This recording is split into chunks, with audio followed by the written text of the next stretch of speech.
അങ്ങനെയാണ് ഞാൻ best performer ആയത്. ഹായ്, ലൈഫ് ലൈറ്റിന്റെ പുതിയ എപ്പിസോഡിലേക്ക് എല്ലാവർക്കും വളരെ ഹൃദ്യമായ സ്വാഗതം. അതെ, എങ്ങനെ ഒരു മികച്ച പെർഫോമർ ആകാം എന്നുള്ളത് തന്നെയാണ് ഇന്നത്തെയും സബ്ജക്റ്റ്.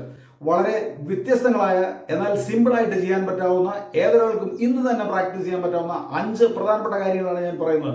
അപ്പോൾ വീഡിയോയുടെ അവസാനം വരെ കാണുക. ആദ്യമായിട്ടാണ് ചാനലിലൂടെ വീഡിയോ കാണുന്നതെങ്കിൽ ഷെയർ ചെയ്യാനും ലൈക്ക് ചെയ്യാനും സബ്സ്ക്രൈബ് ചെയ്യാനും മറക്കരുത്. Let us move to the point. The first thing, procrastination അഥവാ മാറ്റിവെക്കൽ. പിന്നീടാകാം എന്നുള്ളൊരു ചിന്ത, അത് തന്നെയാണ് നമ്മളെ പലപ്പോഴും പല വിജയങ്ങളിൽ നിന്നും തടസ്സപ്പെടുത്തുന്ന പ്രധാനപ്പെട്ട കാര്യം. അപ്പോൾ അത് ആദ്യം തന്നെ മാറ്റാമെന്നുള്ള തീരുമാനമെടുക്കുക എന്നുള്ളതാണ് ഏറ്റവും പ്രധാനപ്പെട്ട കാര്യം.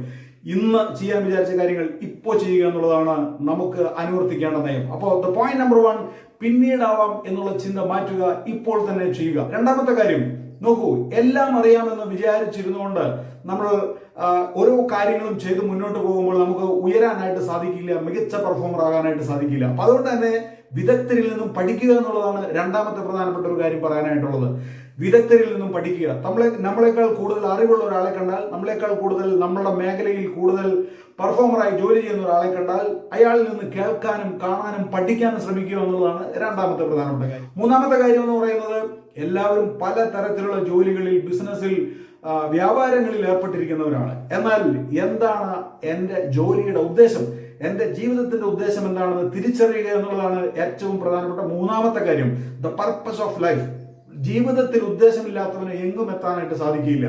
നമ്മൾ ചെയ്യുന്ന എത്ര ചെറിയ ജോലി ആയിക്കോട്ടെ, എത്ര വലിയ ജോലി ആയിക്കോട്ടെ, ആ ജോലി ചെയ്യുന്നതിന്റെ ഉദ്ദേശം എന്താണ്, ദ പർപ്പസ് ഓഫ് ലൈഫ് എന്താണ്, എൻ്റെ കോൾ എന്താണ് ലൈഫിൽ എന്നുള്ളത് തിരിച്ചറിയാനായിട്ട് ശ്രമിക്കുക. അപ്പൊ മൂന്നാമത്തെ പ്രധാനപ്പെട്ട കാര്യം എന്ന് പറയുന്നത് ജീവിത ഉദ്ദേശം കണ്ടെത്തുക എന്നുള്ളതാണ്. നാലാമത്തെ ഒരു കാര്യം എന്ന് പറയുന്നത്, നോക്കൂ, മനുഷ്യന് ഈ ഭൂമിയിൽ എല്ലാവർക്കും വളരെ കൃത്യമായി ഈ പ്രപഞ്ചം സമ്മാനിച്ചിട്ടുള്ളതാണ് സമയം. ആ സമയത്തെ വളരെ കൃത്യമായി വിനിയോഗിക്കുക, ആ സമയത്തെ മാനേജ് ചെയ്യാനായി പഠിക്കുക എന്നുള്ളതാണ് പ്രധാനപ്പെട്ട ഒരു കാര്യം. അപ്പൊ അതുകൊണ്ട് തന്നെ അർജന്റ് ആയിട്ടുള്ള കാര്യം എന്താണ്, അർജന്റും ഇമ്പോർട്ടന്റുമായിട്ടുള്ള കാര്യം എന്താണ്, ഏതാണ് ഇമ്പോർട്ടന്റ്, ഏതാണ് ലീസ്റ്റ് ഇമ്പോർട്ടന്റ് എന്ന് നമ്മൾ ആദ്യം തിരിച്ചറിയുക.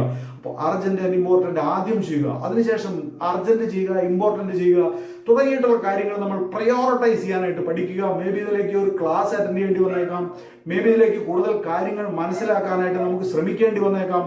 അപ്പോൾ എന്ത് തന്നെയാണെങ്കിലും ടൈം മാനേജ്മെന്റ് പഠിക്കുക എന്നുള്ളതാണ് ഒരാൾക്ക് സമർത്ഥനാകുവാൻ, വിജയിയാകുവാൻ, പെർഫോമർ ആകുവാൻ ചെയ്യേണ്ട ഏറ്റവും പ്രധാനപ്പെട്ട ഒരു കാര്യം. അടുത്ത ഒരു പ്രധാനപ്പെട്ട ഒരു കാര്യം എന്ന് പറയുന്നത്, ശരിയാകുന്നത് വരെ ശ്രമിക്കുക.